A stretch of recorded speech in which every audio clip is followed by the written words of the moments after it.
Well, I think it's back. You had to get it with one, right? Yeah. Sure.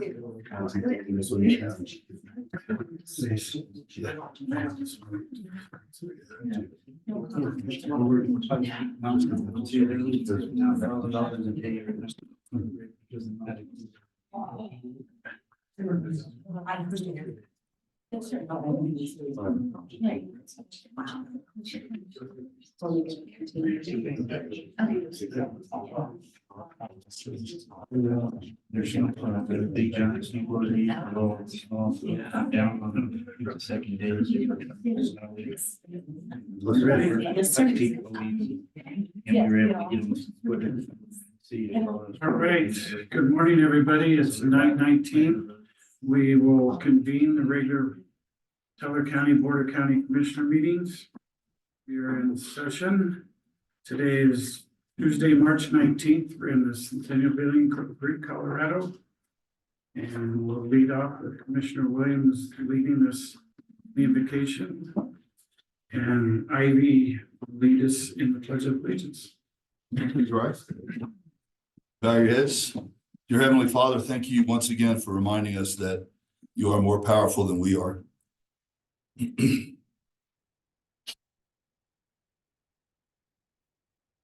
Thank you for helping us to serve this county and to lead it, and to continue to help our vulnerable, and to finish this exercise and be reminded again of a bright future that's coming. Amen. Allegiance to the flag of the United States of America and to the republic for which it stands, one nation, under God, indivisible, with liberty and justice for all. I'm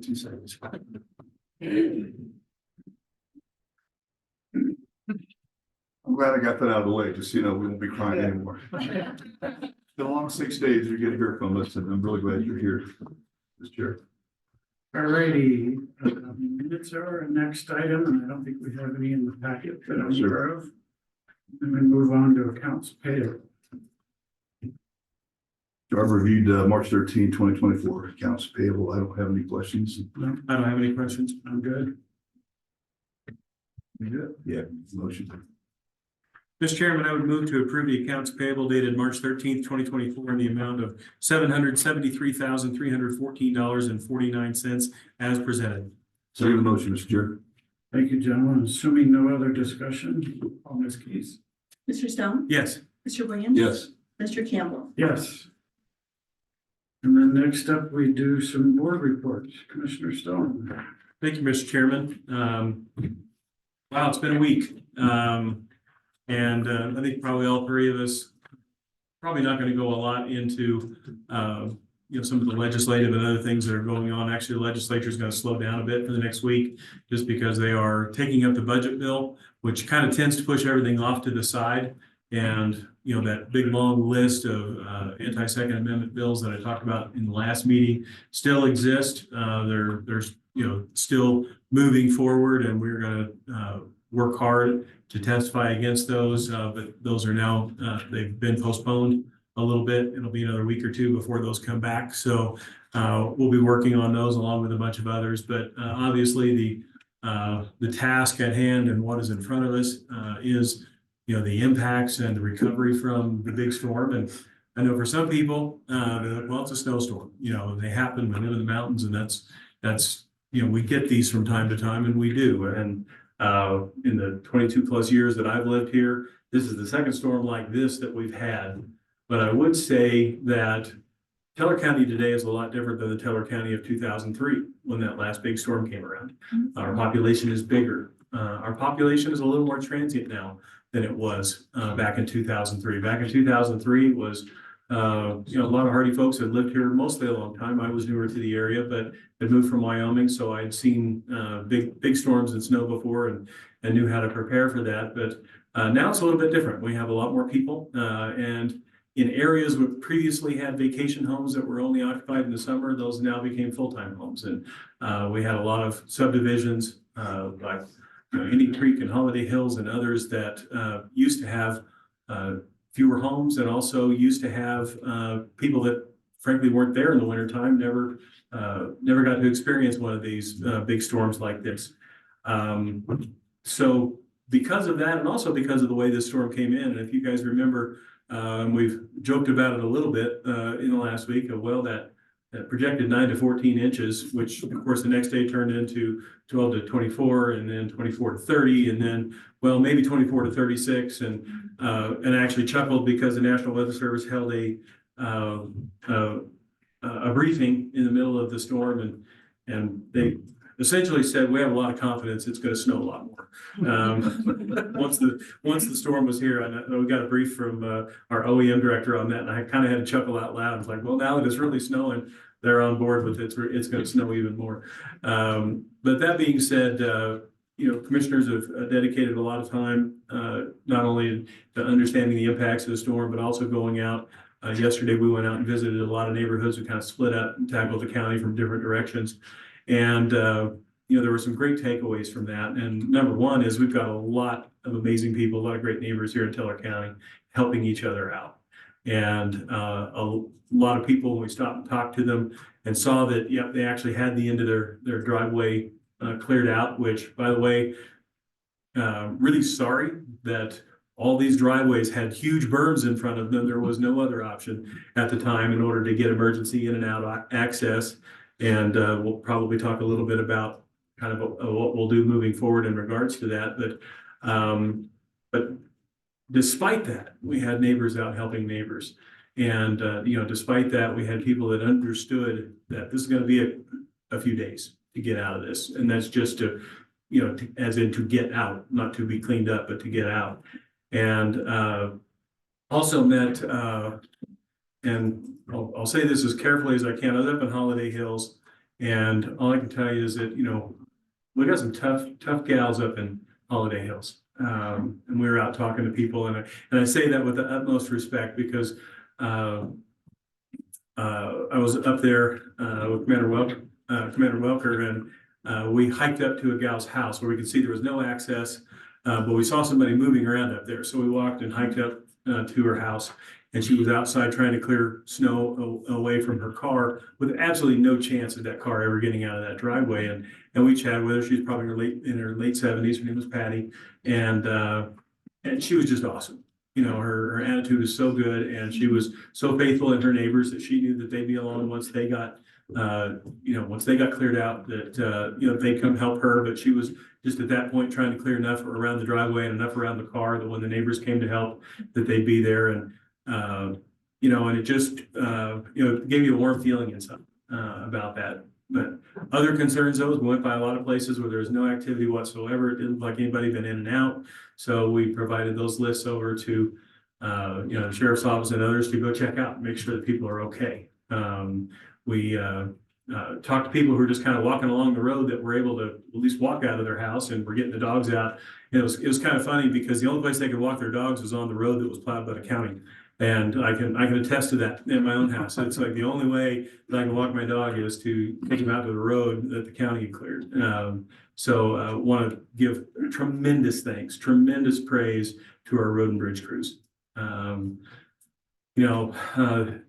These folks that get up at 3 o'clock in the morning to come in and start a shift knowing that it's going to be a tough day. And if you've never, and I'm sure Commissioner Williams will talk about, he spent an entire day on a snowplow on one of those shifts with one of those guys, and the mental and physical taxing effects of being a snowplow driver, you don't get until you actually get into a cab with one of these guys. But again, I'll let him talk about that. But we've had some injuries. Some of our guys have gotten hurt out there. We've had a driver that got caught in an avalanche, and search and rescue had to go get him out. And we want to thank Fremont County for coming up from the south side while our search and rescue came in from the north side on Shelf Road.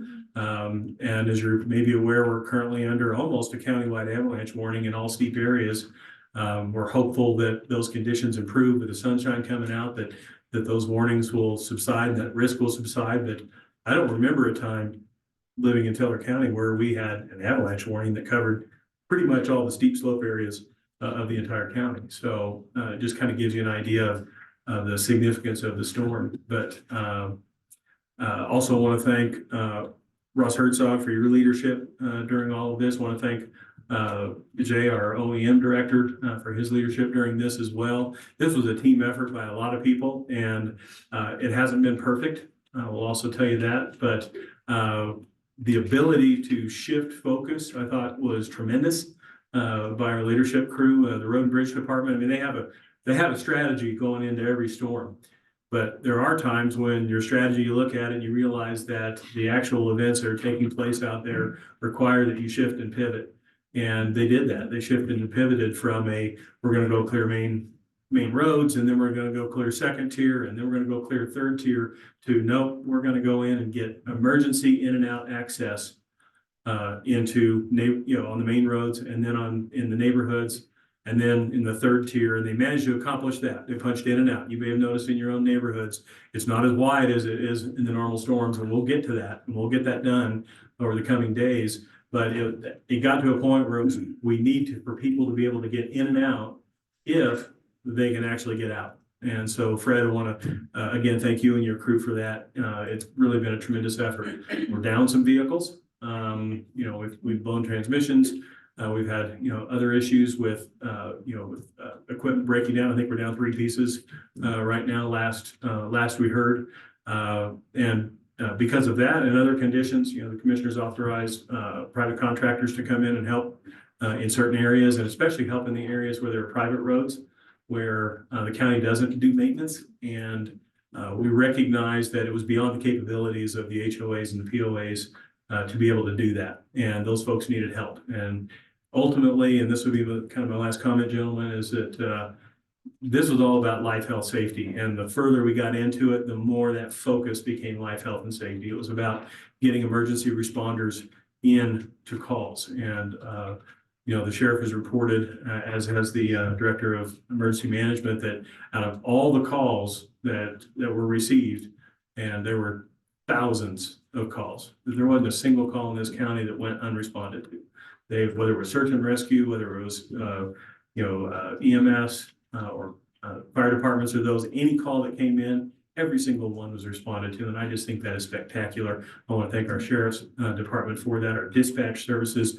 Again, so many people coming together to make sure that the people of Teller County were kept safe. And I said last, but the real last also is thank you so much for people for staying home in the beginnings and middle of this storm. It was really important, not only for your own safety, but for the safety of our crews and the effectiveness of our crews, for them to be able to get out, and for first responders to be able to get out and not have to deal with residents that got stuck because the conditions were worse than they knew. So again, so many people to thank, and I'm looking across the room, and I can keep going, but I won't, because I'll let these guys pick up the slack. But we're continuing to work on it, and there'll be more updates from these gentlemen and from Ross as we continue on here. But thank you, Mr. Chair. Thank you, Commissioner Stone. I failed to mention our county attorney, Paul Hercom, is with us today, but he's online. He was not able to make it up here, but he is online for our advice when needed. Commissioner Williams, your board report. I know we're tired, but if he had told you the attorney was sitting right next to him, somebody here would have pointed out that it really did. So where to start? It has been an emotional time. We're also men and women in this room. I think it's ironic, and I appreciate the folks here. We're going to celebrate 125 years. And I know, looking back at 125 years, they had some storms, they had famine, they had floods, they had everything else, and they were resilient. At one time, this county had over 50,000 people, and we're about half that now, with all kinds of modern things like this and electricity. And we'll talk a little bit about that. But look, I just want to start by thanking the people of this county. They are, goddamn, very good. Yes, it'll be fine. Old colonels do this. Look, I've been to war 6 times. I fought for this country 6 times as an Apache pilot. I've watched young men and women be killed. What I witnessed and what we're still going through, because you need to know that we're in the recovery phase now. There's still hundreds of people that we can't get to, is just as brave as combat. And look, I'll tell you a story about Matt Hendrick, who's been plowing Colorado CCME, Colorado Mountain Estates, for probably 5 years, Fred, I think. We were pushing these brand new plows, feet to the metal, 21 degrees, slope, chains, and we're sliding off the hill trying to push through 6 to 8 foot drifts. And I look over at Matt, who's chewing on a sunflower seed.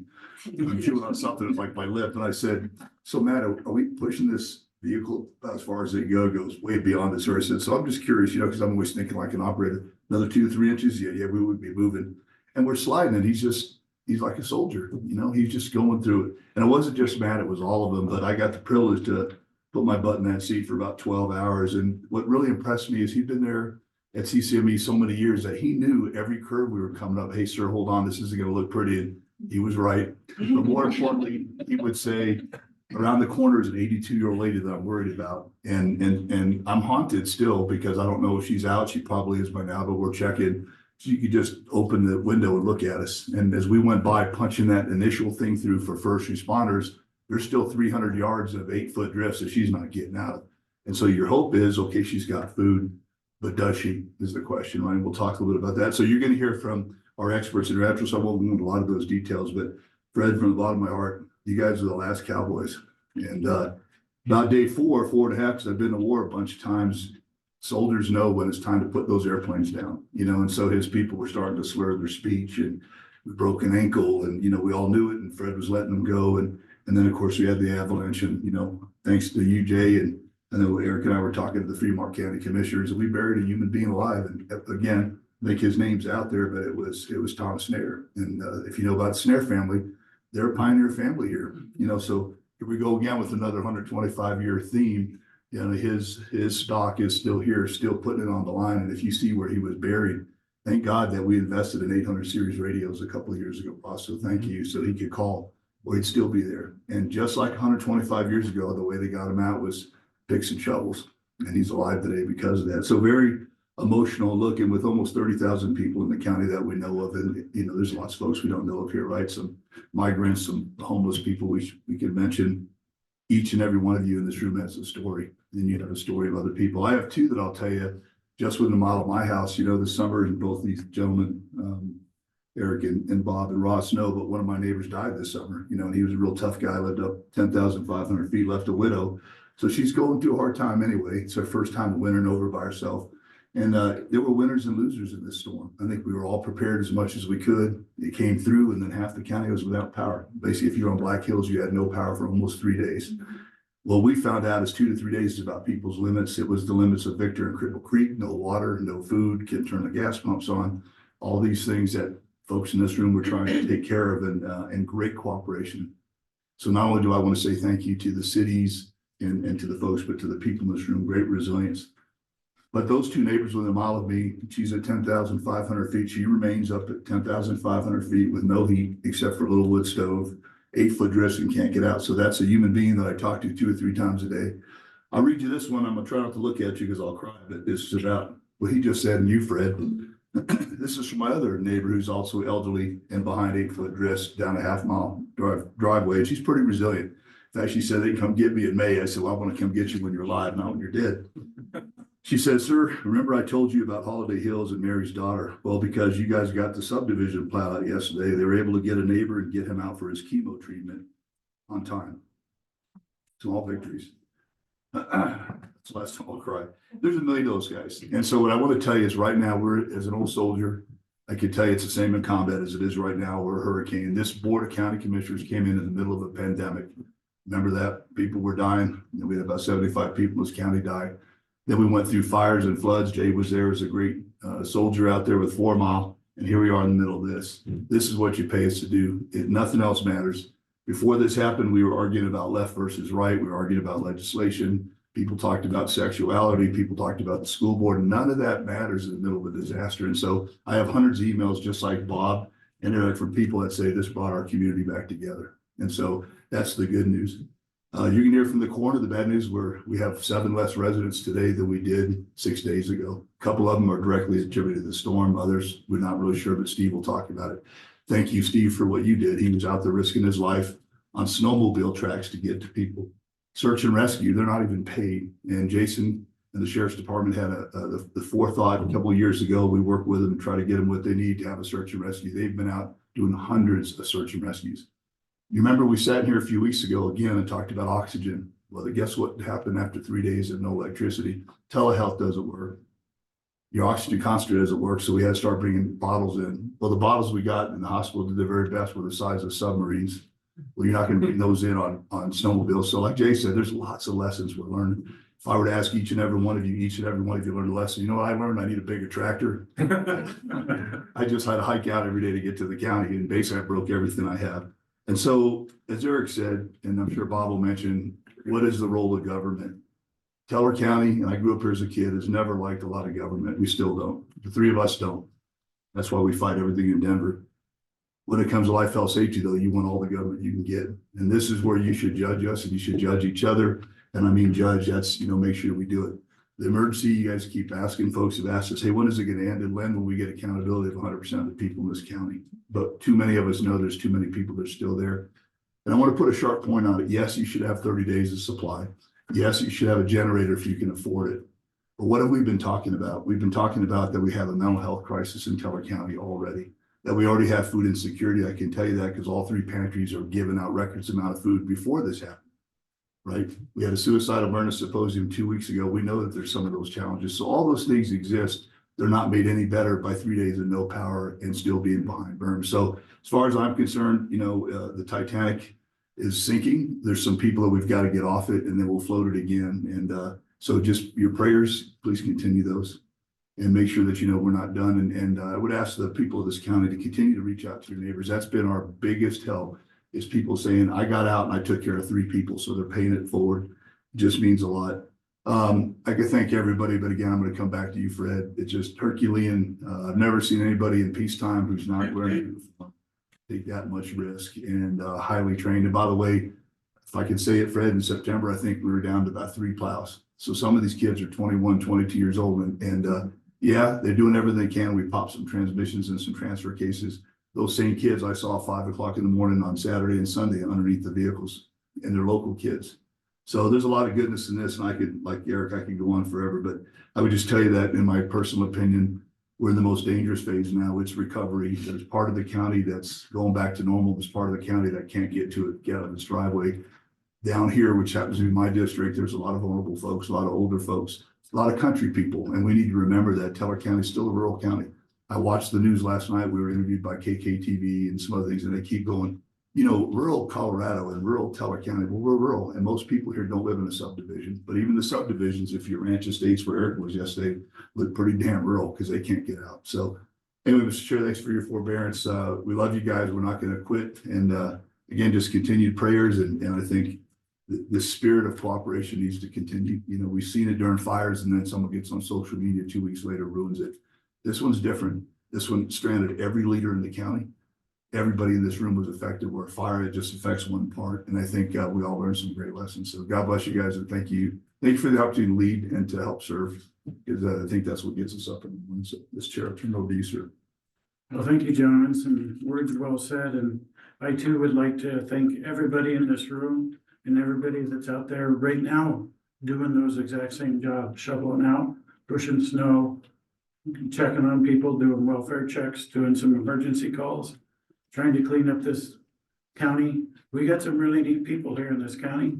Unfortunately, a few people still need to learn some lessons that kids don't work in 6 feet of snow. And a lot of us found out ATVs with big old honky plows, it doesn't matter if sometimes an ATV is not big enough, and pulled mine out several times. And it's our society here in Teller County is a great community. And that's what it is. It's community, and community creates families, and families help each other. I got my frozen chainsaw out the other day because somebody had a tree crossed and they had part of their driveway clean, but wasn't going anywhere without a big old tree. So I had to dig out my chainsaw in a shed that I couldn't get to, but it was frozen. But we got that tree broken up, and we got some cleanup to do, but we got their roads clean. That's just what we all do. I've been here 30 plus years, and I've seen a few of these storms, but sometimes your memory is short and you don't realize how significant they can be, because we get lots of snow. I mean, I probably average 115, 120 inches at my house every day, but it's not 3.5 or 4 feet all at once. So sometimes that changes the dynamics of everything, but we got a lot of people that work for us, a lot of volunteers, a lot of community service people, a lot of leadership throughout this community steps up. We've been having some of these emergency meetings a couple times a day, trying to coordinate everything. Thanks to Jay and all the leadership out there. We've been trying to get all of our folks here from the cities and agencies and stuff to make sure we coordinate so we don't miss people. Because, you know, when you got several thousand people, it's not a big deal to keep track of everything, but when you got 27,000 people, it's a little more hard to track everybody. But our GIS folks and assessors folks helped us with finding how many people are in each subdivision, which we've got in databases and stuff, and every little bit of that piece helps save people. And that's important because that's what we're all about. If it wasn't for our good folks here in this community, we wouldn't be who we are. So I'd just like to say thank you for everybody that's employed doing their job, for everybody that's volunteered doing their job, and everybody that's been working day and night helping neighbors. And some of the people that are even employed, they doubled their time in like 4 days. Instead of 40 hours, they work 60 or 70 hours, and that's hard. I did lots of labor at my place, but I don't do the labor a lot elsewhere, and I'm pooped, you know, it's hard. But we all stand up and do what's right for this community, and it's an amazing community, and I enjoy serving, so thank you so much. I won't talk about the rest of the commissioner stuff we normally talk about, because somehow this doesn't seem the same level today, let alone we need to celebrate today. That's right. We're commemorating 125 years of Teller County, so that's all pretty cool. Next up, we'll go to elected officials report. Stephanie, since you're at the counter, I'll go to you first if you have anything to report. Well, with everything that's been said, I'll just keep it short and sweet. Today, we will officially close the 2020, or sorry, 2020. The 2024 presidential primary election, so I'm excited about that, and June is right around the corner. Ballots will be dropped in the mail on June 3rd. That's all I have. You scared us on that one. so. Yeah. Took a little bit off. All right, I think I'll just work right to left over here. Crystal, do you have anything to say? report, sir. All right, looking for elected officials. Assessor. Oh, good morning, Carol. Good morning. Carol Kittleson, You made it Teller out. County Assessor. Made it out. Made it out. I just wanted to echo what you guys said. There's so much thanks. Neighbors, friends, Teller County, Fred, you're awesome. Your team is amazing. Cribble Creek Victor, all of them came together. And I know Jay and Renee are going to get up here and talk some more about emergency services, but for anyone that's not aware, there is someone that is named Kat Hallam who was instrumental in creating the Teller County Snow Plowing page, Facebook page. So if there's folks that are still stuck, if you're not able to get assistance through what Jay and Renee will talk about, that is an option to reach out. And I just wanted to make sure people knew that. They're trying to bring together operators and homeowners together. So thank you very much. Thank you, Carol. I think next up, Steve, our coroner.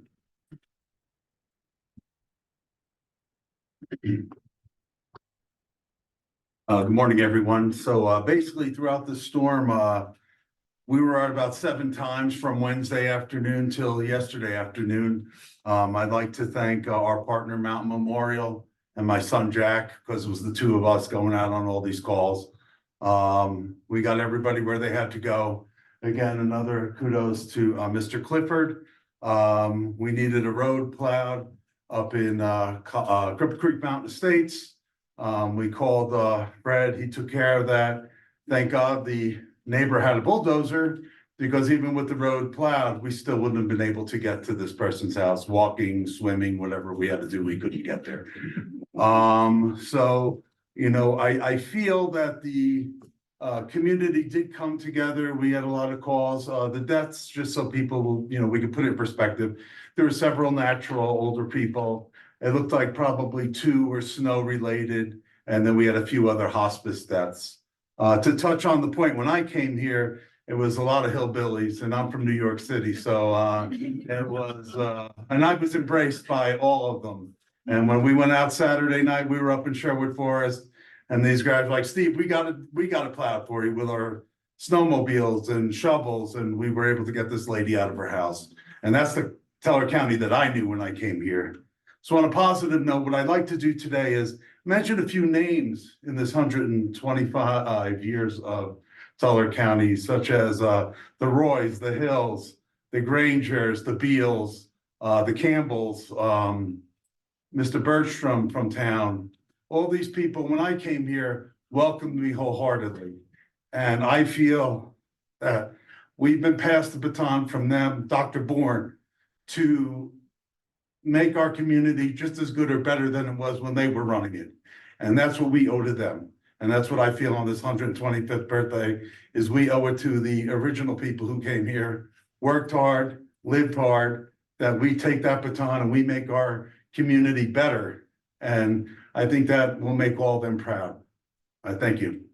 Thank you, Stacy. Did I miss any of the elected officials? And the Claires, I don't want to forget the Claires or the Snares. One of the Marcuses. Yes.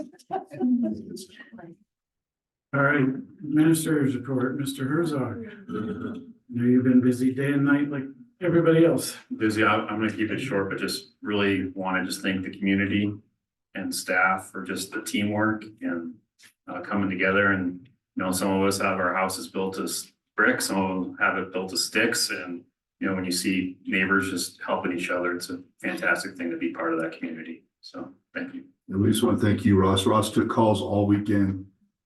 I'm ashamed to tell you, at 2 a.m, 4 a.m, 5 a.m, you know, one of the things is trying to get an operational picture when all of your leadership is snowed in at different levels, but we're all physically challenged, and your ability to get your team together from OEM, the sheriff will talk, the three of us, your commissioners live in different districts. So usually it's worse than Bob's, not as bad as mine, or vice versa, Eric. In this case, we're all looking at 4 feet going, we're screwed, you know, and, but Ross was unflappable, and I really appreciated it. And he listened to his vent. You know, we get frustrated, and he had ideas for us. And I know he was out helping people himself a couple of times. I'd call and was like, well, I want to answer this phone in my head, right? Only to find out what I knew, and that's he was out helping his own neighbors. And so just really, really appreciate it. Thank you, sir. Thank you. Appreciate all your work, sir. Next up, we have time reserved for department heads. I'll start on this side. Mr. JT, our OEM. Surprised you're still awake. This is his clone, the other Jay. I got about 4 or 5 hours last night, most I've had all week, so I'm doing pretty good today. Just want to give you all an update of where we're at and what we're looking at right now. JT, Teller County Office of Emergency Management. So our ESFs are still set up. We're still working with Public Health, Department of Human Services, our logistics and road and bridge. We've got quite a few operations going today. Our comms and our electrical infrastructure that was affected by the storm is all back online and operating. We don't have any downtime right now on any of our critical infrastructure.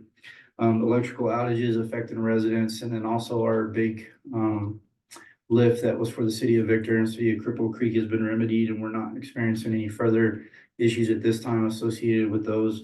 Casinos are back open and online, hotels, people that were here that were stranded, as far as we know, all the people that we were aware of that were trapped up here have been able to leave the cities and return home.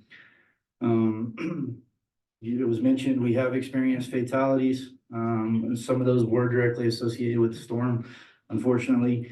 My wife, who was a first responder, was doing CPR on our Teller resident yesterday that we lost. Colorado Parks and Wildlife has helped us out tremendously, providing us with some of their equipment, their snowcat. You know, we've used their equipment to get back to stranded residents, and even used the CPW equipment on the avalanche on Shelf Road.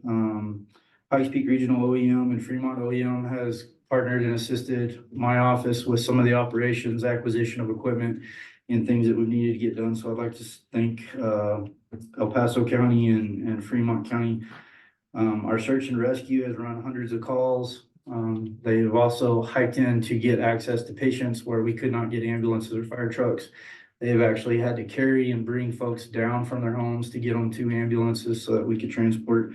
I thought it was a good point, sir, that you mentioned we have had all these calls, but we haven't missed one.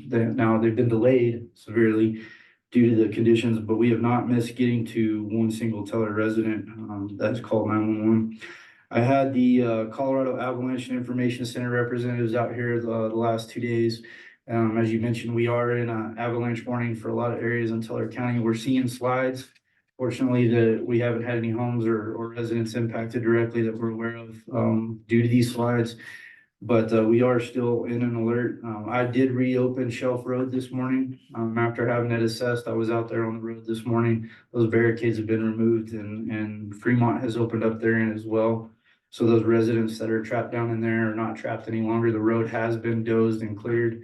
We are gonna have to get, Teller Roads and Bridge back down in there to do some widening and cleanup, but if we have to get people in and out on Shelf Road, it is open now. As far as the overall operation goes, obviously, we were over our heads the first couple of days. We were neck deep the last couple of days, and I'd say we're still waist deep. I still have hundreds of residents that can't get out of their homes.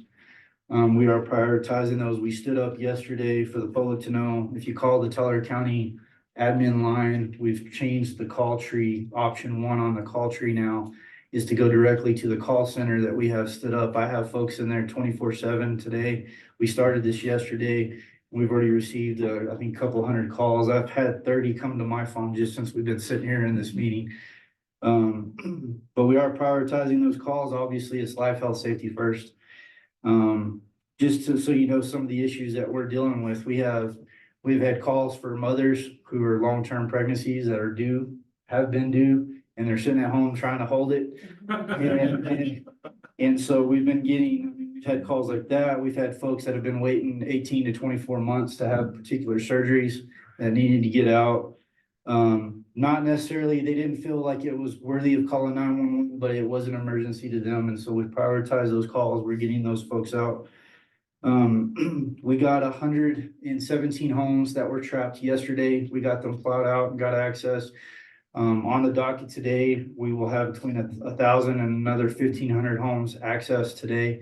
And then we will move down. Those are priority 2 high concern areas because we can't get fire trucks and ambulances in there. We're still having to hike in with search and rescue if we have 911 calls.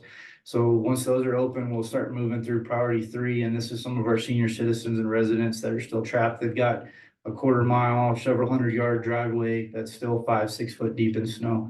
And we'll be working on those. I want to say thank you to our county leadership for the approval to start utilizing contractors in our private areas. It's not something we do. It's not really a precedence.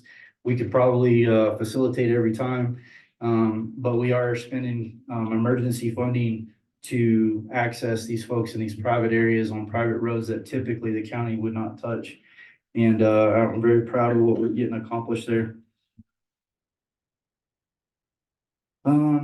We're over 5,000 calls for assistance between Roads and Bridge, emergency management, and dispatch. That's not counting the 911 calls, and we've had hundreds of those. We have right now, I have a list of about 70 contractors that we're working with to get some of these private areas and these high priority residents plowed out. Right now, our big lift is the Ranch Estates area. They've got 8 to 10 foot drifts over roadways in some of those areas. I've had dozers and graders stuck in there this morning from contractors, and now I'm having to bring up the big guns from Colorado Springs. So we have larger dozers and maintainers coming up right now to help. I think we've got 400 homes in that area that still don't have access. And other than that, I just like to thank my team, Derek and Jessica, and then also all of our ESF leads in the county from all the departments that have been helping to get this Herculean effort off the ground. You know, just a little update with the avalanche. So for people that don't know what happened, our grader operator was down in there in 4 to 5 foot deep snow. And a slide had happened overnight. Fresh snow came in, actually hid the evidence of that slide. He cut right into it, and as he cut into that slide, the rest of the snow mass up the mountain that didn't come down came down on his grader, slid his grader towards the drop off on the canyon wall there. He maintained his calm and demeanor. He called, let everybody know the situation. Thank God, as you mentioned, we had radio comms in that area. Otherwise, no one would have known he was even down there and trapped. But he stayed calm, did the right thing. The leadership from Roads and Bridge and Public Works made the right call to tell him to stay put within the protection of the cab of the vehicle until we could get to him. We went down in there, hiked in, dug him out. And it was a tough call because the call and the advice of our certified avalanche guys that we deployed to the location said, more than likely, when you try to move that grader, that whole mountain's coming down on you. So we had to stand up dig teams. We had to put a beacon and strobe on the operator that was going to get back in that grader once we had it dug out for him to try to move it back out of that slide area. So we were standing by there knowing that we were putting someone in jeopardy and we're probably gonna have to dig them out.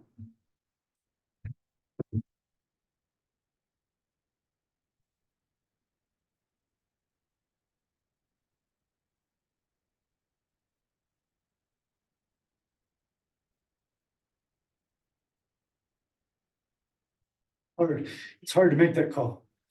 I'm proud of you, man. And we've had to make the call for thousands of our residents who have minor to significant emergencies. We've had to tell them, you know what, there's more people out there that have a bigger problem than you, and we can't get to you right now. And trying to prioritize those is hard, but we're doing it, and really proud of our team. That's all I got. I just want to tell you how proud we are of you, and, you know, I told you we'd be proud today, but there's 1,000 decisions these guys are making every day. They're doing it right now when we're sitting here, and, you know, I gave Jay a hug in private this morning. We talked about a few things, and I'll just tell you that for county commissioners, the decisions we make are, do we declare a disaster or not? Do we take, you know, some asset from over, in Fred's case, from, you know, this subdivision and send it over here, knowing that somebody might be dying over there? We can't do our jobs if Jay doesn't do his job. And you've been doing superbly with everyone else that we've already mentioned, those thousands of decisions so that we can make the big decisions. And that's why they call him the manager of emergencies, emergency management office. They do a lot of the management in what I would call chaos. He's an old soldier too, so he knows what I'm talking about. So I just, bottom of my heart, it means a lot. Thank you. Any questions? Thank you, sir. I appreciate all your efforts and all your time and your commitment to the people.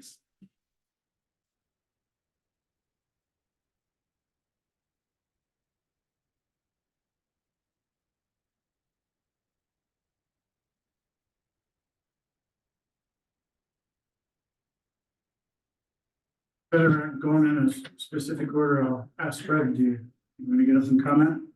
Or Public Works Director Fred Clifford?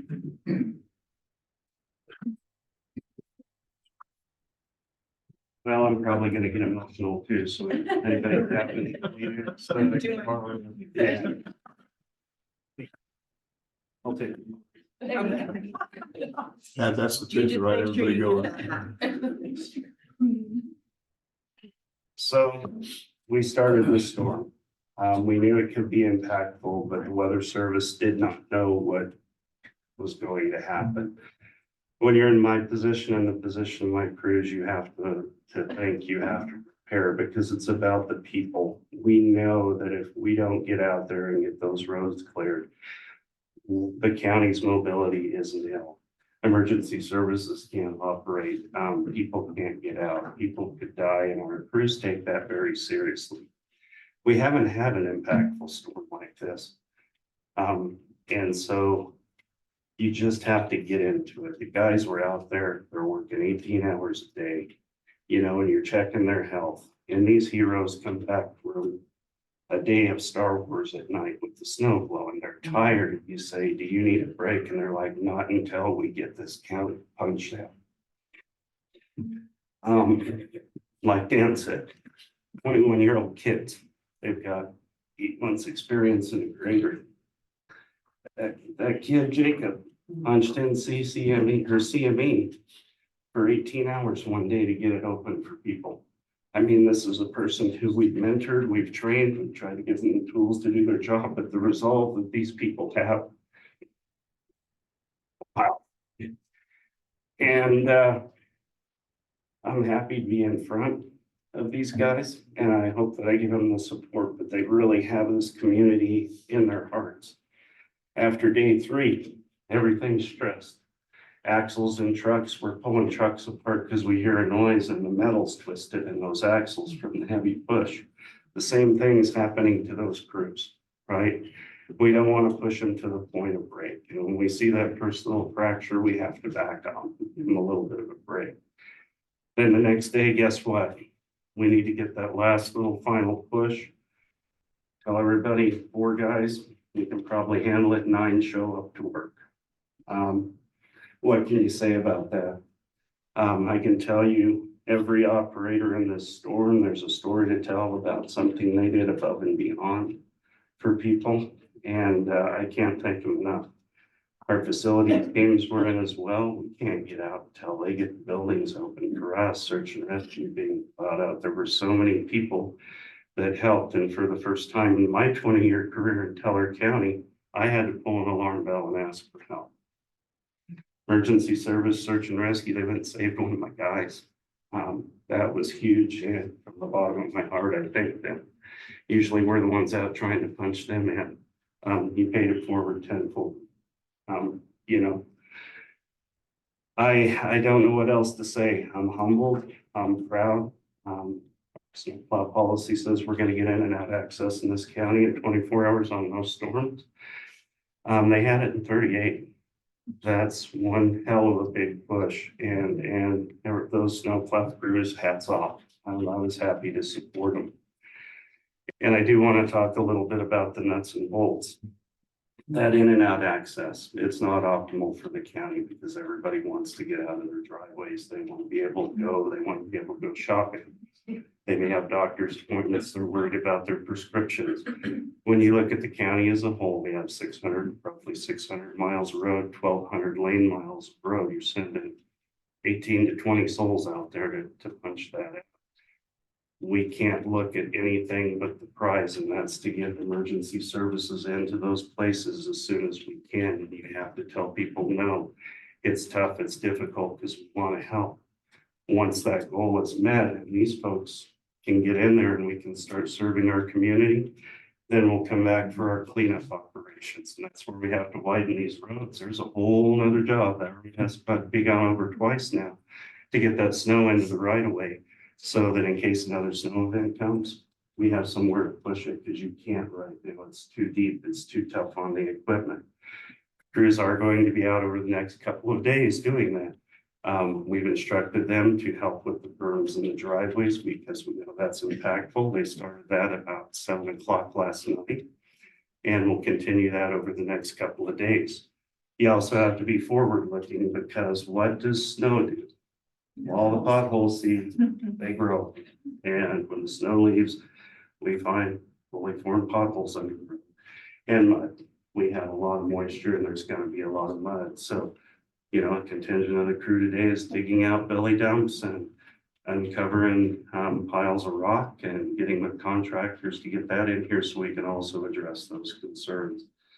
Huge lift, heavy push. I've never worked around so many heroes, but I very much appreciate the support I've received from administration. I can tell you, money's not an option. Serving the community is what we want to do. We were committed. I could go on and on and on and on about this, what I've seen and the cooperation from the Sheriff's Department, from OEM, from Search and Rescue, from our partner cities, or our cities, incorporated cities and neighboring counties. Everybody's reached out to say, hey, do you need any help? And they may not have the resources to give. It's a good group, a lot of communication and cooperation, and thank you all. I'm not gonna cry, I have to stop now. You know, Fred, I'd like to relay a little story if you'll let me. Absolutely. I was up there unbelievably at the beginning of the storm, and I thought it was bad. At the beginning of the storm, it was about 3:30 in the morning on Thursday morning. You know, I headed up for your shift change, and you have to brought some food up for the guys. And but when I got up there, though, and the last time I had done this, you know, we had 15, guys, including mechanics and all that, that were there in the room. But this time it was different. There were only four or five, and a couple of mechanics that were there when I got there. It took me 30 minutes to get just from Willow Park to Divide. It was unbelievably bad conditions. And I thought, well, they're having as hard a time getting here as I did, but they'll be rolling in here in a few minutes. And I started talking with Fred, and he said, no, actually, most of them are already out. They actually came in early because they wanted to get a jump on this storm. And, he talked about needing 4, getting 9. You know, we got more than 110% out of these people, and it just shows you how much they care about the people. And, you know, as we got into this, you know, you talk about roads but really, you know, when you say road, you mean people. And that's really what this was about. And for all your guys, you know, we'll continue to try to take care of them and accolades. We got some of them that are injured. We got some of them be out weeks with some significant injuries. Again, just you know, that one little story is just what I saw. You know, when Dan was up there, he saw some stuff too, and your stories as well. It's just truly unbelievable how dedicated that all these people are. Some of them 21, some of them 61. You know, it's you know, people that know the roads extremely well, and then others that are just learning them. But the bravery that they show to go out there. And we were up in Holiday Hills yesterday, 3/4 ton pickup, and the berms on the side of the road were higher than the truck. That's what they pushed out of it. I think you told me it took him 7 hours Yes, yes, to punch in and out of Holiday Hills. Yeah, just the main. just the main road. So it was an unbelievable storm and Herculean effort to make.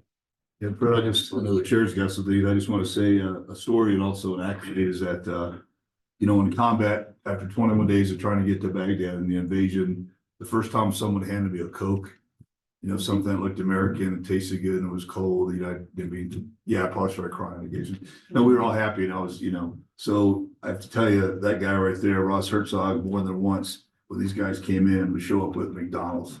And I just enjoyed watching their faces after what I think is combat out here in these, as you said, Herculean efforts. And to have Ross there, you know, just no one told him to do it. We started to come out and do it. He said, hey, I got a bunch of McDonald's for you. You know, people taking care of people, your government, you've got a great administrator.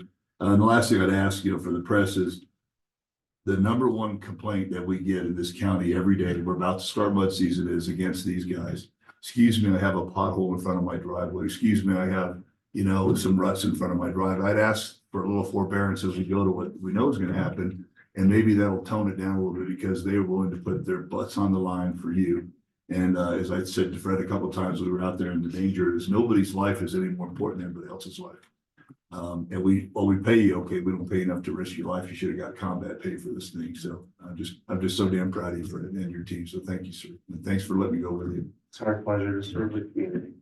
I too would just like to give my heartfelt thanks for how you've been leading this crew and leading a variety of other things other than just your crew. I spent most of the day with Fred yesterday and just to see his folks out there and even him we're in a pickup that has a big plow, but it wasn't a snow plow. And we're running through subdivisions and he's trying to punch out a driveway because 3 people sitting there working on it and they're tired, they're exhausted. And he said, let me give you a hand here. And we took, I don't know, 3 minutes or 4 minutes and just doing the right thing for all of our neighbors. And I know that's what all of our plows are going to be doing today is trying to punch some holes in some of these driveways. But thank you so much for what you do and how you lead this crew. It's amazing. My heart goes out to you. Thank you.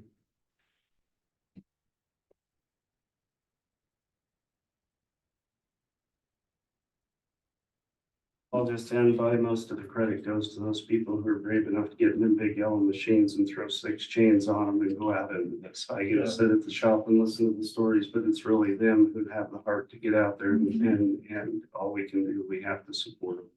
We support them, right? This is what happens. Thank you. Thank you. Actually, Fred, there is one last thing though. When I was with you and I went out and drove on Thursday, and I'm trying to remember on the radio, one of the drivers, and I don't remember which one it was or what route he was on. You know, somebody said, how's it going out there? And he reported back, and correct me if I'm wrong, he said something along the lines of, you know, the wind's kicking up, I can't see it, a thing, visibility is 0. It's not too bad. Well, I'll tell you kind of a fun story. Whenever at nighttime when they're plowing, I was riding with one of the operators one night. He gets his playlist down, puts his phone up there, and it's the theme from Star Wars. I just thought, what a great way to calm yourself in such treacherous conditions. you know, they're great, they're brave. And I tell you what, snow, the deeper the snow, the harder they try, and it's a challenge. Come on, we're gonna get to work. I said, hey, you guys need hotel rooms? Can we keep you here? They're like, we're gonna be out on the roads all day, getting back and forth to home is nothing. You'll be in boss, and every one of them made it every day. And so you gotta have that attitude if you're gonna do this job. But hats off to them, hats off to my entire staff. Fleet facilities, parts, transportation, our wastewater folks, and our administrative people who man those phones because they're the touch point for the public and they give us an idea of what we need to do. So, and appreciate everybody's support. And I hope if we have a storm like this, it's as successful as this one. So thank you, everybody.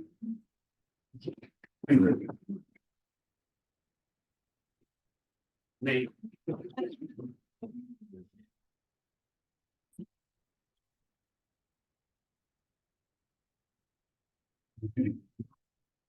All right, we got a couple other directors in the room. Vicky, do you have anything that, other than the agenda? No. Our finance director? Do we spend any money, Vicky? You're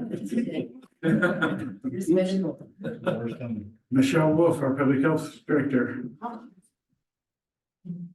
Wasn't planning to, but just in honor of the 125th anniversary. Michelle Wolf, Director of Public Health. I just want to thank you all for being here, and then of course, thank our amazing team, Jay, Fred, and then our leadership here. Jake and I had conversations about how incredibly lucky we are to have the bosses that we have. We couldn't be more honored to work for you guys, but as I'm hearing these stories, I don't know how I'm gonna follow all these great speeches, but mine is actually being more personal on my family's level, because I'm just reminded of the kindness and gratitude in the community that we share. My grandparents have been, we're thinking probably in the 30s. They were married in 39. They purchased the family ranch that we still live on and are raising our kids on in 1946. And my grandfather, when he was working on Coulson Farms, went down to Fort Carson and picked up German soldiers to work on the farms to pick potatoes. And because the Germans were not being treated very well by the soldiers down at Fort Carson, he purchased beer and cigarettes and gave them sandwiches because he saw them as human beings as well. And he said, because of that, these German soldiers would work harder and harder each time. So I just wanted to share that story that, you know, it's families like mine in the Snares, and I'm sorry if I'm missing anybody, but I know there's a lot of McCalls, these families that have been around here that built that foundation of that kindness and gratitude. And Caitlin can probably attest. We've got a pretty great, awesome group of kids that we're working with right now that are seeing that we need to be less divided, have more unity, have more kindness in the community, and really be a part of that community. So that's all I have. I mean, Michelle and Eric will probably tell you the story, but when we were talking about this with Bob early on, about being prepared versus, and this isn't a criticism, how some of our citizens couldn't prepare as well or didn't know the guys in VRBOs and short sleeve shirts that got stuck, you know, for 4 days.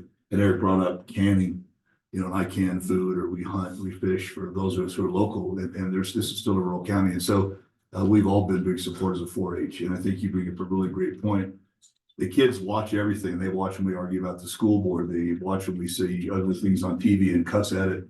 They also watched how we as adults brought them through. We didn't lose a child yet, knock on wood, you know, because parents would sacrifice everything for them. And so what you're helping to do with your leadership and, you know, Caitlin and everybody else is really important. The next generation will understand that the weather gets bad. You know, things are bigger than we are, but here's how you prepare. You cut wood in the summer so you have it in the winter. You know, you can food so you can eat it when we don't have a harvest. And so thank you. And you have our full support with that as well. Thank you. Thank you, Michelle.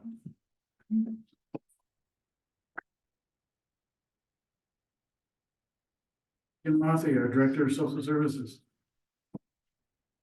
Ivy, Director of Human Relations, or.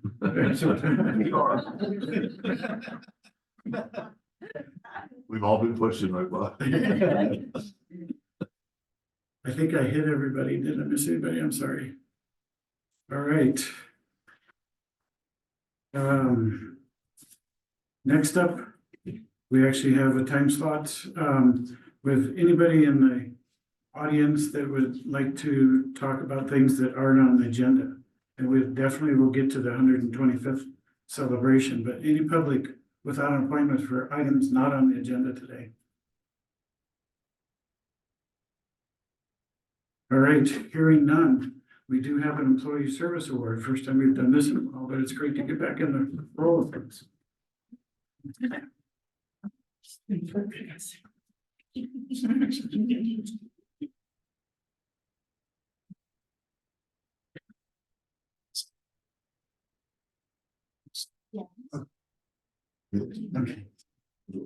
Jessica Hildeman.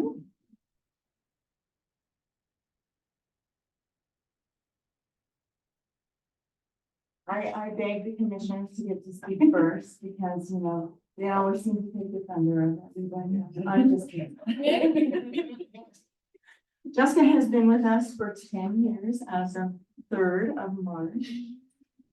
I just wanted to I had to write down a couple of things to talk about. So Crystal and I interviewed Jessica, I believe in February of 2014. And during her interview, I told Crystal this, well, after her interview, I told Crystal this, I really like her because 1, she had great answers. 2, she's the only one that passed the math test. And 3, it fascinated me that she used to work for the Cheyenne Mountain Zoo, so I knew she was gonna fit in like with our office in and until she was always quiet, Jessica's quiet, but she's not shy. But then I learned how not shy she was one time when she told us this a story on how she won concert tickets. I'm not sharing that story. But it was a great story. Jessica, she can do everything in the office. Her main chore, and it is a chore, especially right now because we're short a person, is recording. She does her death certificates. She marries people.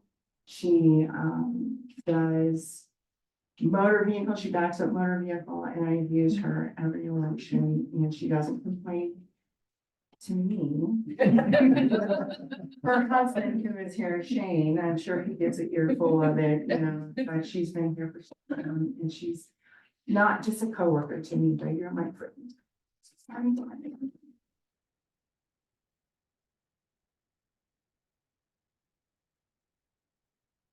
So now I can do your. Go ahead. I'm gonna go ahead to Crystal because she worked for Crystal for part of this time too, so. Well, when Jessica, I won't go over what Stephanie went over, and honestly, I'm unprepared because I wasn't realizing that you were here, but I have to say, when we hired you, you are a true asset to our office. She has gotten many awards from Vital Statistics for death and birth certificates. She's amazing. She keeps her composure as hard as it is when you deal with, as we've talked about today, the death and all of that. It is extremely hard to go to the counter in this small community when you know somebody, and she is amazing at what she does. Then she also is wonderful at recording. She kind of took it under her wing. It's my baby, but she is amazing at it, and she knows every little nick and nanny about all of that. And the clerk's office would not be what it is without you. So I know you're very humble, but you are a great part of our team, and we could have not gotten through a lot without you. So thank you so much. And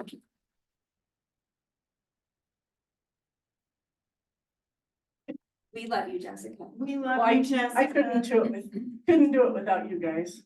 Oh, yeah, you could. Hey, before we go, I'd like to thank Jessica too, because I'm probably one of I work with her, or my wife works with her.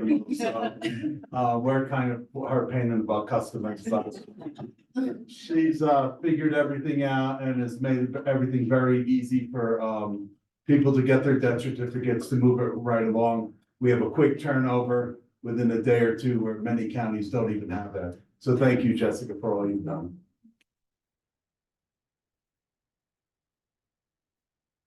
I'd just like to say, I got to know Jessica when I was over in the treasurer's office, and she was in the Jason office, and she was always a great face to see, a great attitude, a great service person, because as you all know, in some of the functional offices that aren't doing the things like our amazing people in OEM and Public Works, we face the public every day in some of those offices. Sometimes it's clerical, sometimes it's financial, sometimes it's assessment. But folks like Jessica meet with people every day, and it takes a heart of gold to serve the people of Teller County and all of our residents like she does.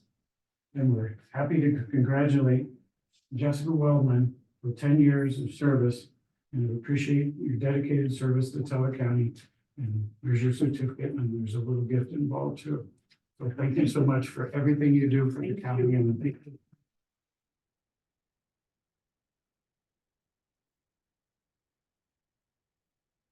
Yes, I just want to say, that office is tough. If you haven't ever been behind somebody that doesn't have their paperwork in order, through Jessica, you can look me in the eye and tell me she's always been polite. People aren't always polite to us, and thanks to good leaders, you've always been polite back, but just leave with this, and I don't do this very often. I think it's Ecclesiastes, time to be born and time to die. It's never real until what we call vital statistics, which is really just kind of a fancy way of saying someone like her, look someone in the eye with compassion. I lost a child a long, long time ago, and I remember walking up to somebody like Jessica, and I wanted a birth certificate, even though we buried that child, and I had one, and that made it real for me. When we have to people pass, you've done it now, so we'll be doing it 7 times as a result of this. You're looking at a human being, and then it becomes history. We talk about all the great, but it is so much more than a vital statistic. It's the pulse and the heartbeat of our residents that we love. Thank you for loving them back and for everything you do. And I hope, with your permission, she'll stay here another 56 years. And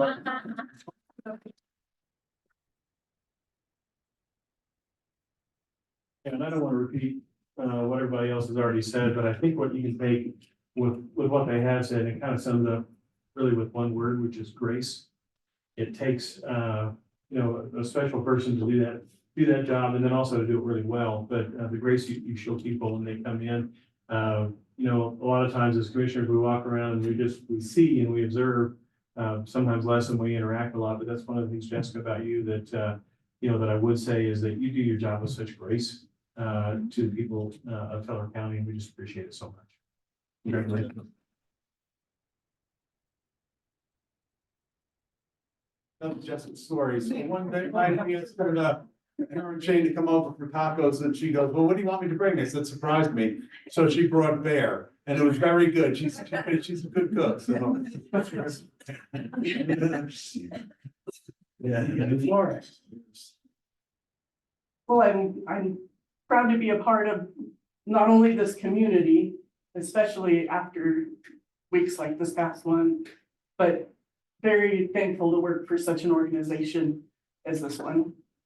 I just do my little part and try to do my best, and there are no unimportant jobs in this county, but I'm super proud to be a part of this organization. And I couldn't do it without these 2 ladies here. I couldn't be a good recorder if it wasn't for Crystal and. Oh, yes. And without their leadership, I wouldn't be where I am today. And a lot of jobs, a lot of places say, oh, we're a family here, but everybody in this room lives that. And that is the most special thing to me. Then I thank you.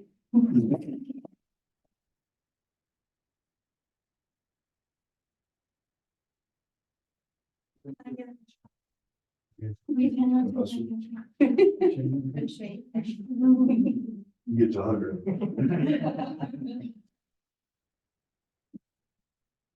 Yeah, it's all fancy. Put your mind on.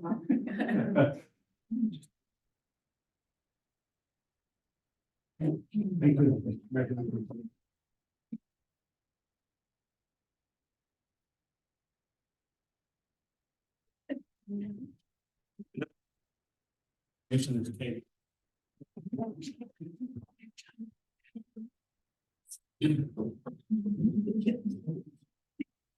We love you, Jessica.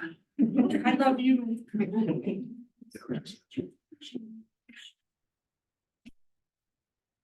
Well, it's normally time we go to the next agenda, but Renee's back in the room representing the sheriff's office. We all went through quite a bit of reports with directors. I don't know if you have a report from the sheriff, because I know he couldn't make it this He morning. just said he was sorry he couldn't make it. Okay. I just wanted So to. no updates or anything for us. You good? I do want to say though, Renee, the role that you played through this entire week, and you do it every day anyway, but you just step it up to a tremendous level. But the communication that everybody hears about, sees about from the county, ultimately it funnels through Renee, and you answer so many questions that I think you've answered a million times, and you probably did answer a million times this week. But I just want to thank you so much for your dedication and all the tremendous work you do in keeping our public informed. Thank you. Thanks, Yeah, sir. I want to echo that. Renee's actually our PIO, or Public Information Officer, for this event. She's actually a lieutenant and deputy post certified. So for you to do that plus this, and just one anecdote, with social media, when electricity finally came back on after 3 days, that we heard a few things from our people. And so she's so dynamic. The day that I was out there behind an 8-foot drift in a snowplow, there was someone 2 roads over complaining about the sheriff's department, complaining about why they hadn't seen a snowplow in their neighborhood, complaining where leadership was. She was able to get a hold of me, and about 2 minutes later, I just pull up in the snowplow and say, "Hey, how are you? Everything's good." And so, and that calmed that person down. But that's how dynamic it is, and also an expectation, even though we're a rural county, of instant gratification. And yesterday, of course, the fact that we had multiple leaders out. I happen to be with our undersheriff, Stan Bishop, who has been serving for 42 years. And by the way, if you don't know, he's been public about it. His wife was at Green Mountain or Evergreen Station, and her car got hit by an iceberg called a icicle. I'm talking an 800-pound thing that almost could have killed her. And so it totaled the car just because it fell off the roof. So everybody was stressed. And the day that I went out yesterday with the undersheriff, he did 3 car rescues, i.e. straps pulling people out. So amazing work, and those pictures and those stories are getting out so that people understand sometimes that there's others in crisis a little more. So thank you. I think you're actually keeping people alive just by keeping them calm. So thank you. Really appreciate it. Appreciate it.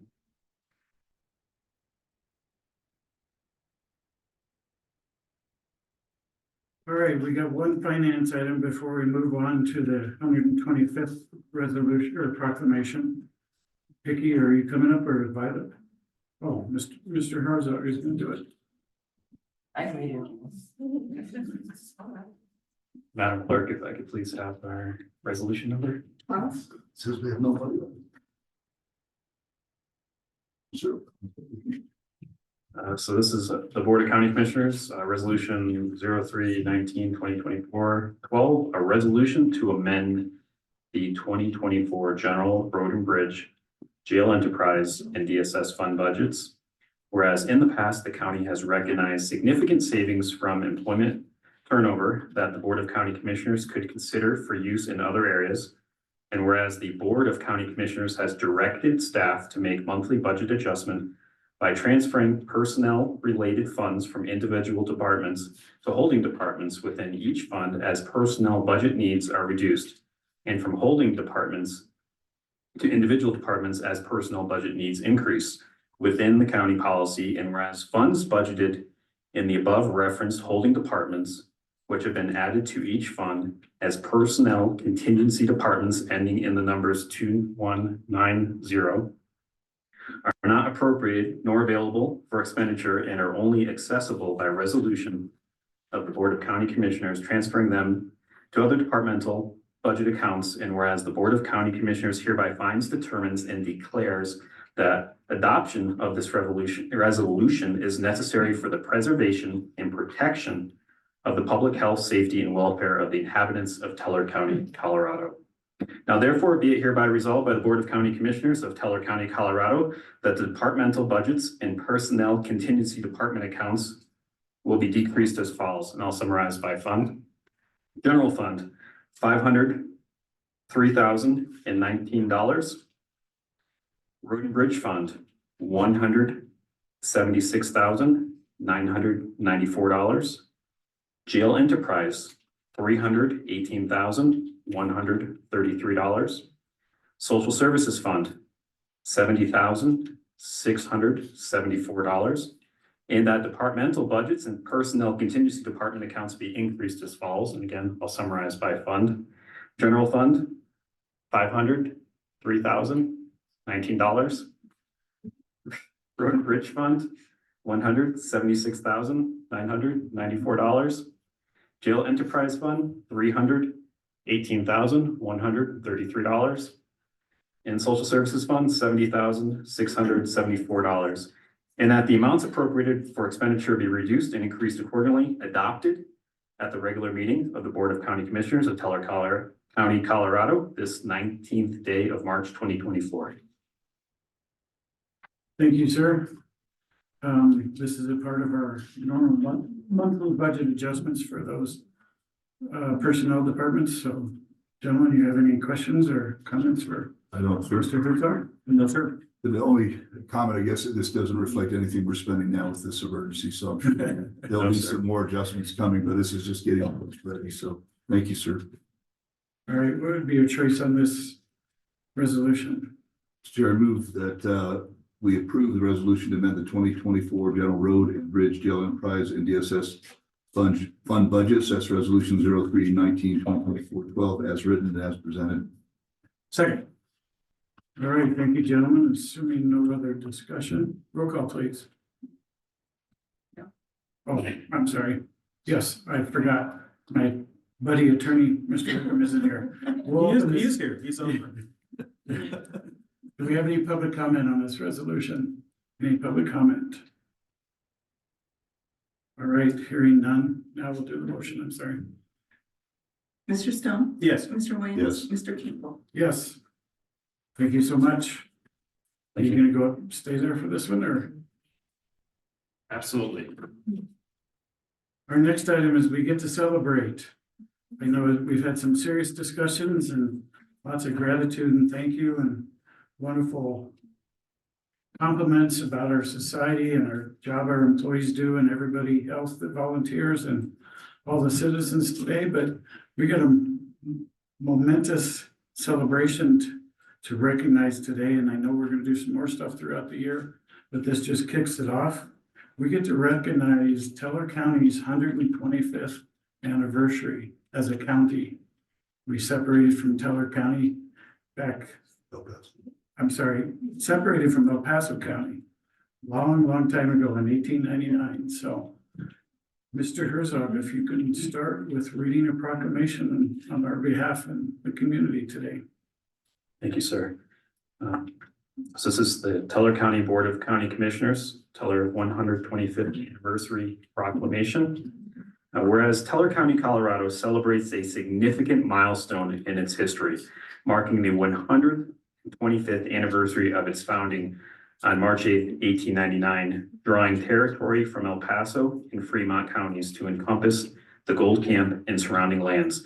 And whereas the land now known as Teller County has a rich history dating back thousands of years, inhabited by indigenous peoples, including the Ute, Arapaho, and Cheyenne tribes, revered the majestic Pikes Peak known as Taba, a sacred place. And whereas the discovery of gold in the late 19th century sparked the Cripple Creek Gold Rush, transforming the Gold Camp region, with Cripple Creek and Victor becoming synonymous with prosperity and opportunity. And whereas the construction of several railroads to service the Gold Camp and other destinations west, namely the Midland Railroad, Florence and Cripple Creek Railroad, Colorado Springs and Cripple Creek District Railroad, and the Colorado Midland Railway played a pivotal role in the growth and development of Teller County, facilitating the transport of goods, people, gold ore, and materials.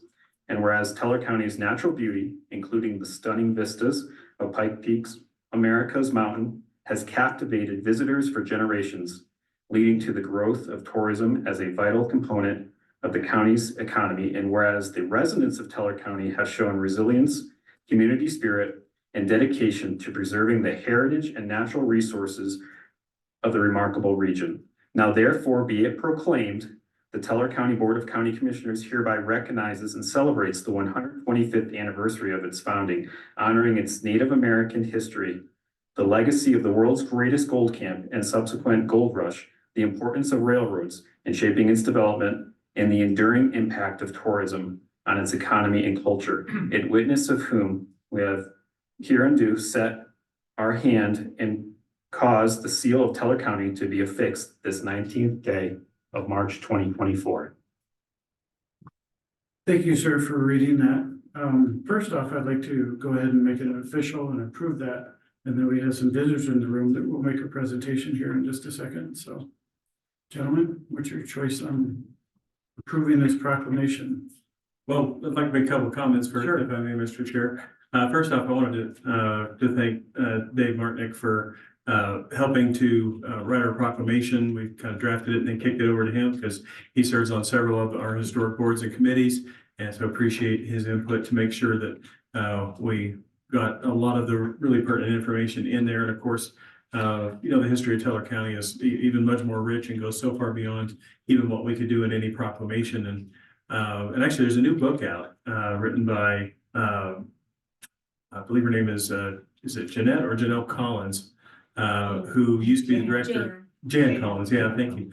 She doesn't live in Teller County anymore, but she used to be the director of the museum here in Cripple Creek. And she just published a really cool book that's called The Lost Ghost Towns of Teller County. And we have lost a lot of them because of just the expansion, of the mine and also time.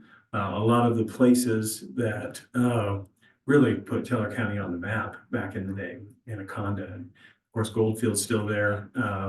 But the town of Gillette, which was wiped out in the flood in 1949, just for what was remaining. And then just the history literally all the way along the routes of the railroads, both coming from the south as well as coming from the east and southeast from Colorado Springs. When you get over Rainbow Valley, a lot of people don't realize that actually used to be a little town there.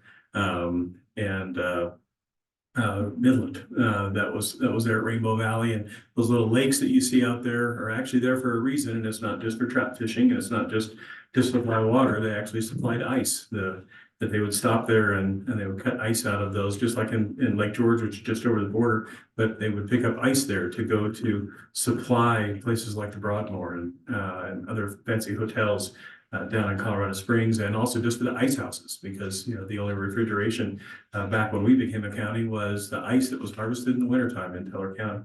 So just a tremendous history, and I'm a huge history buff, and I serve on a couple of these historical boards, and Dan does as well. And I just love finding out more and more about the history, and even going so far as to not many people know there used to be an amusement park in Teller County. And it was located over right where Gold Camp Road comes in on the, what's the number on it? It goes around from Gillette Flats, 81. We're about 67.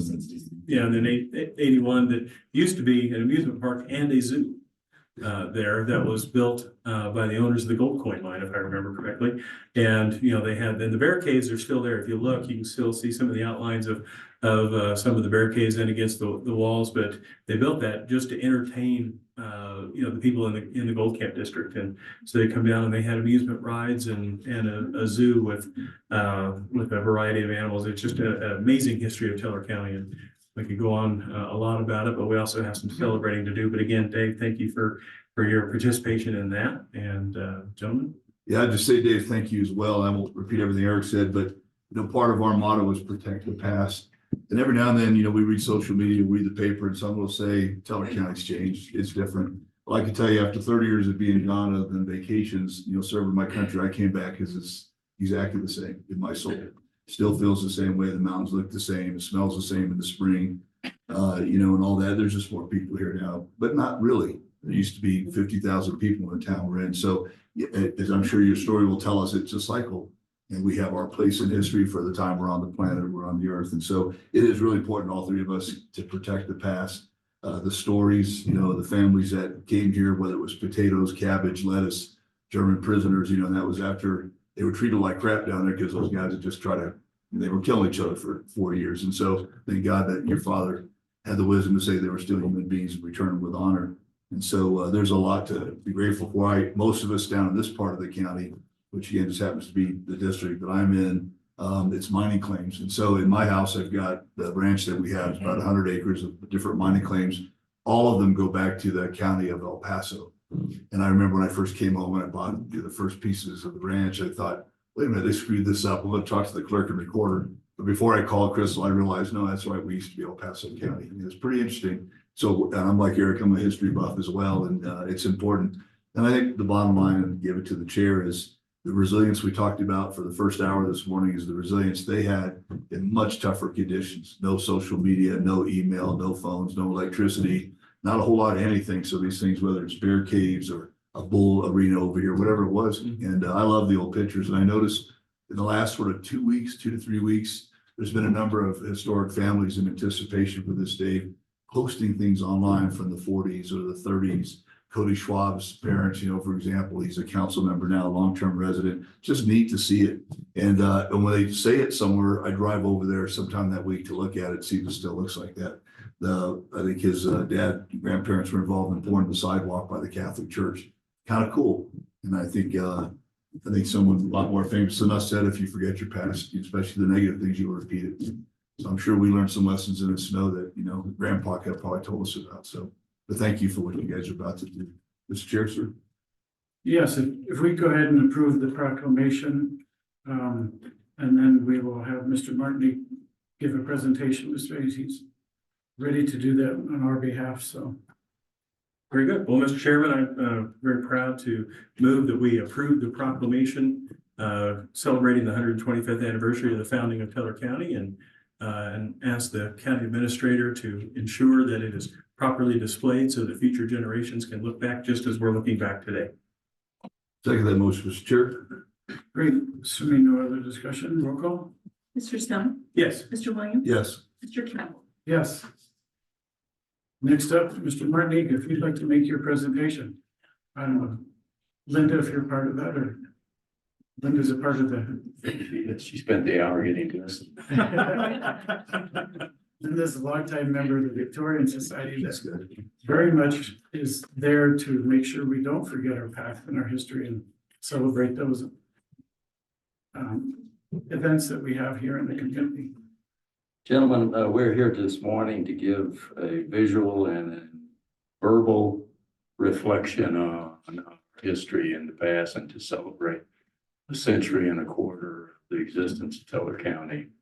And as I have listened to all the comments this morning, as a private citizen, about the only thing I can say, because there are a few words that could top anything that was said, is that I'm so extremely proud to be a resident of Teller County.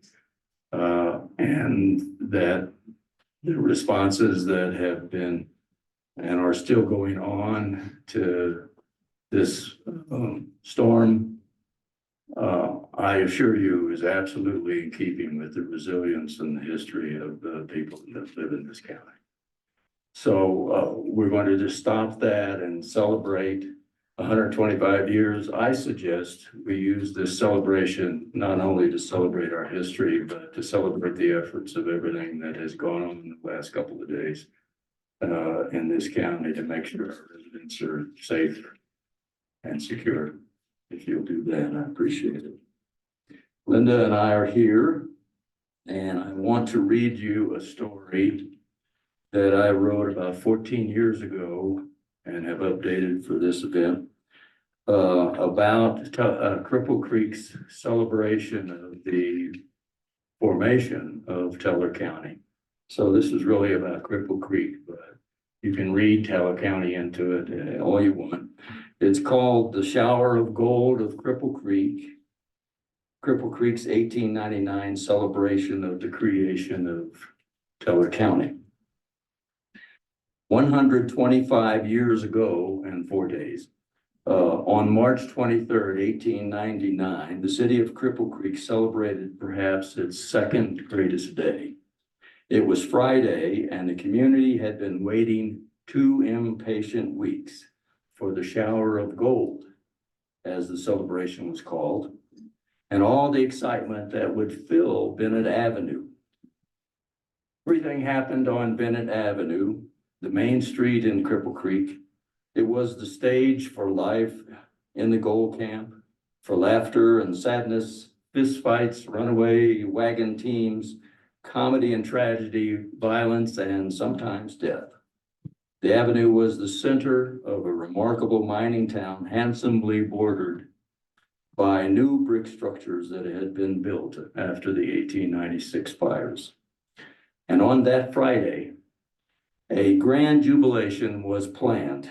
In fact, it was designed to be so spectacular that it would dwarf anything ever witnessed in Cripple Creek, except for maybe the day the first Florence and Cripple Creek train arrived, or perhaps Pearl de Vere's funeral just 2 years before.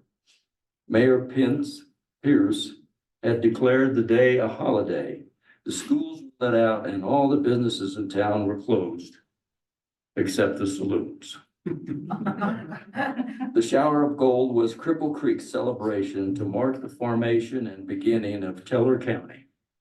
2 weeks earlier, on March 8, 1899, the Colorado legislature had passed a bitterly contested bill creating a new county out of portions of El Paso and Fremont counties.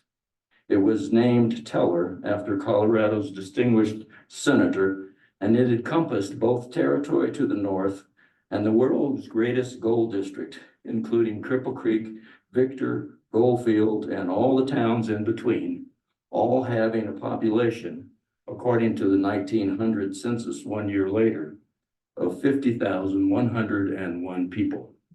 And Cripple Creek was destined to be the county seat. The Ammons Bill, as it was called, was hotly contested by the counties that stood to lose not only a portion of their land, but also the prestige of a gold camp whose mine had spawned so many millionaires, 28 by that year, millionaires who had built most of the fine mansions in Colorado Springs and Canyon City. The opposition was formidable. However, due to the persuasive force of Colonel B.F. Montgomery, the district's leading attorney, the bill was passed by a narrow margin. Governor C.S. Thomas signed the bill into law using a pen of gold made from the Independence mine.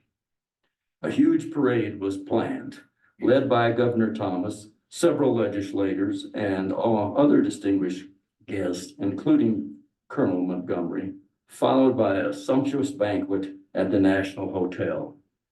Visitors would attend masked balls in the evening at the Butte and Grand Opera Houses, while Bennett Avenue, lined with yellow bunting, would be thrown open to street dancing with music supplied by Cripple Creek's favorite cornet player, Joe Moore, and his marching band. Elaborate floats also joined the parade, from which samples were thrown to the throngs of people gathered on the sidelines. Samples like Pear's soap, malt Nutrine, and small packages of Pisani's face powder. Perhaps the most popular, though, was Jack Dewars in his Scottish kilt, alternately playing his bagpipes and tossing little bottles of his Dewars whiskey to the waiting crowds. The parade and subsequent celebrations were indeed one of the most memorable events to ever happen in the gold camp's history, marred only by a fatal shooting toward the end of the day. History doesn't change. As Joe Moore and his brass band marched down Bennett Avenue in preparation for conducting the music for the street dance, gunshots rang out. A drunken man shot and killed Joe in the street amid a fist fight that broke out among the party's revelers. The drunk had vowed vengeance on Joe for having forcibly tossed him out of a saloon. The police captured the man at the scene and the gun still smoking in his hand. Such was the raw life in rough and ready Cripple Creek, ready to celebrate, quick to fight, always on the edge of a powder keg. In fact, hostile mine union troubles would fester and grow violent within 5 years. But in March of 1899, yet another element of life was added to the gold district, the beginning of a new county and a new focus. There's only one Cripple Creek, and there will never be another. Thank you so much.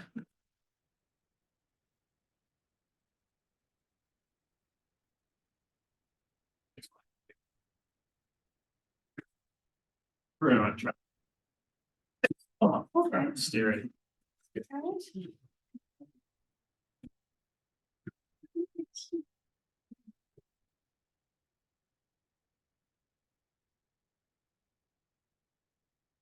Close to window.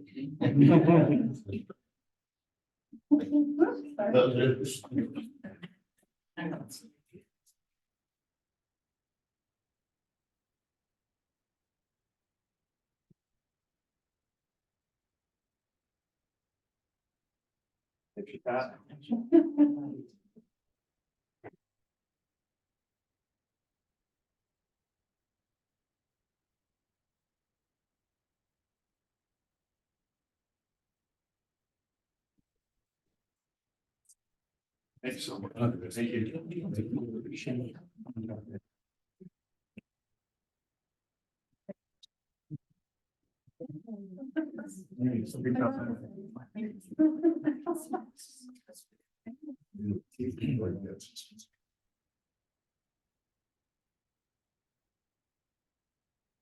I think at this time we'll take a recess. We have some other.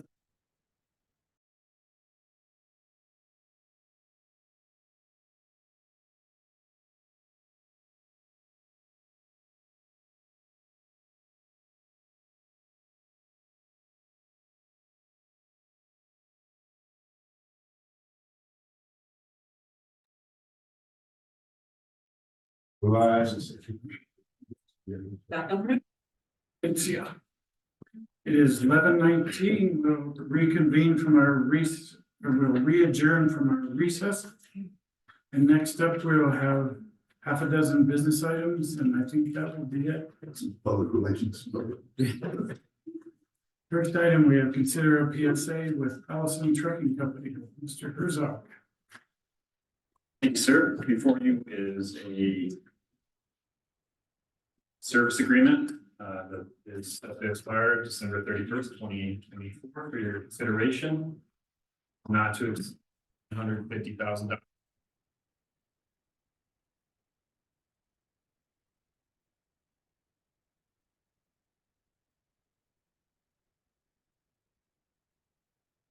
It's located with construction season. This work will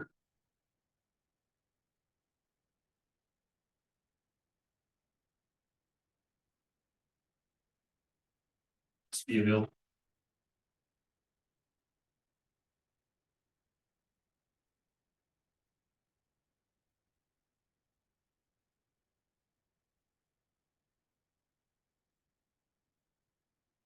$105.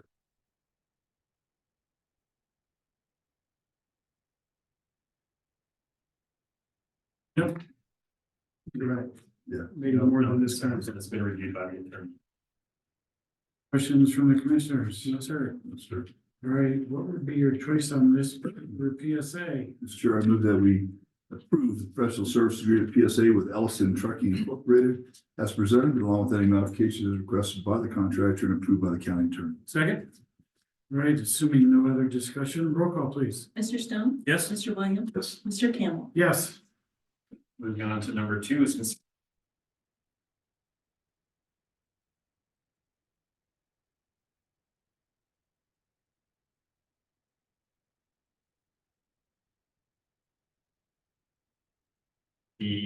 class 6 yardage that we per ton will be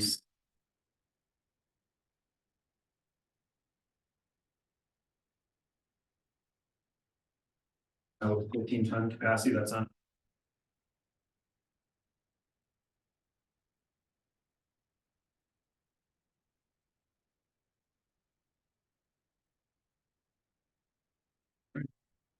Any questions from the commissioner? No, sir. Yes, sir. Hey, what would be your choice on this PSA? Mr. Chairman, I move to approve the professional services agreement with Snare Construction, not to exceed $200,000 as presented, along with any modifications requested by the contractor and approved by the county attorney. Second, Mr. Chair. Assuming no other discussion, roll call please. Mr. Stone? Yes. Mr. Williams? Yes. Moving on to number 3.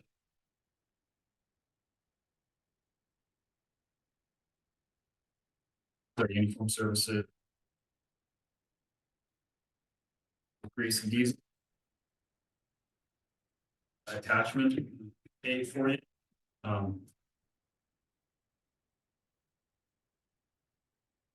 This will be built.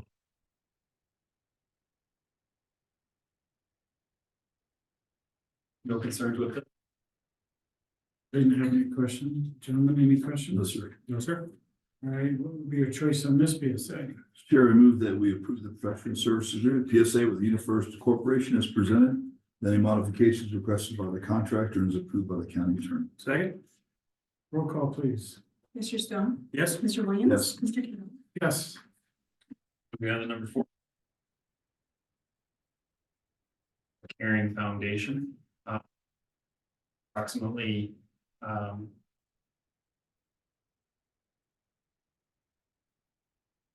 this is in one.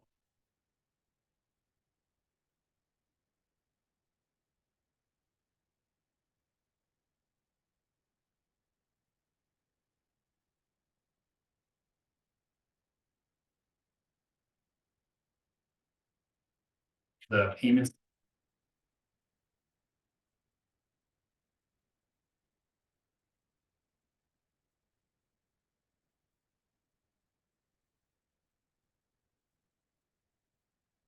So a total of.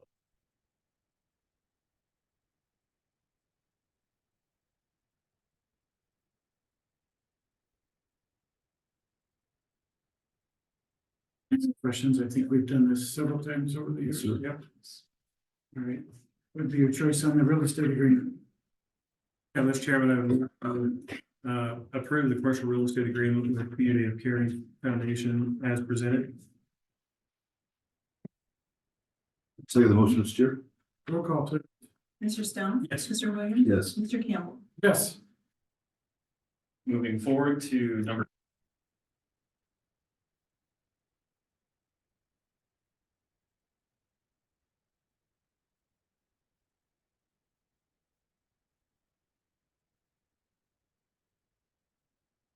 You're looking. A lot of it is. Number to prevent future. That's what it covers, so. We're hoping also grant money to. Initial.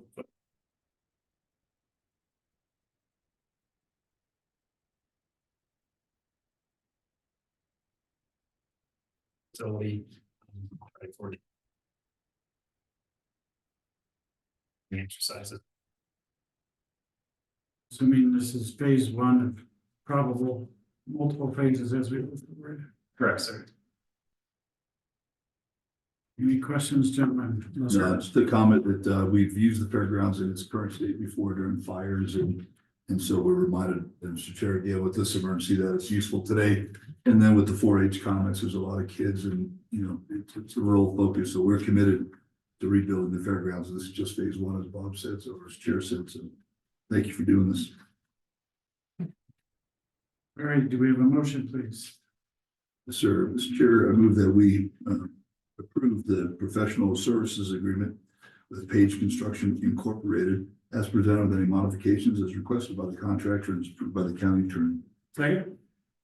Roll call, please. Mr. Stone? Yes. Mr. Williams? Yes. Mr. Campbell? Moving on. 2024, this is a renewal. Fire protection, please.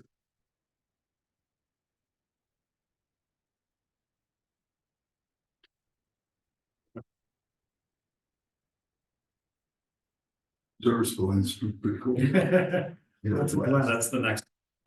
everyone has a view.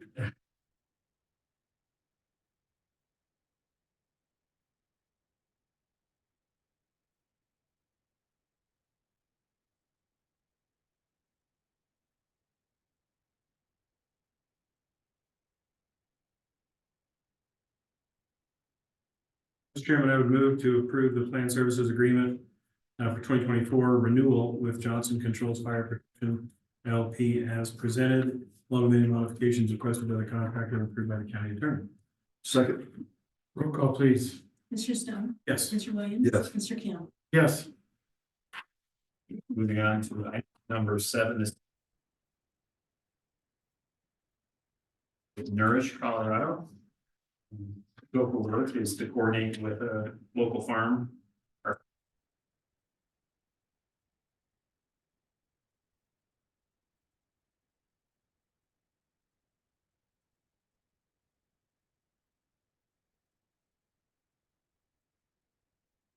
Done 3.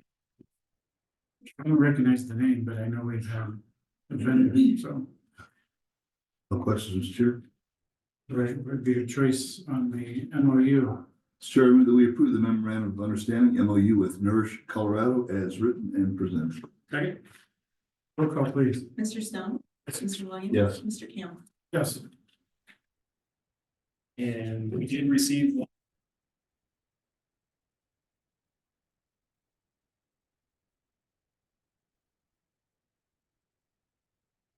It's located in City Mark.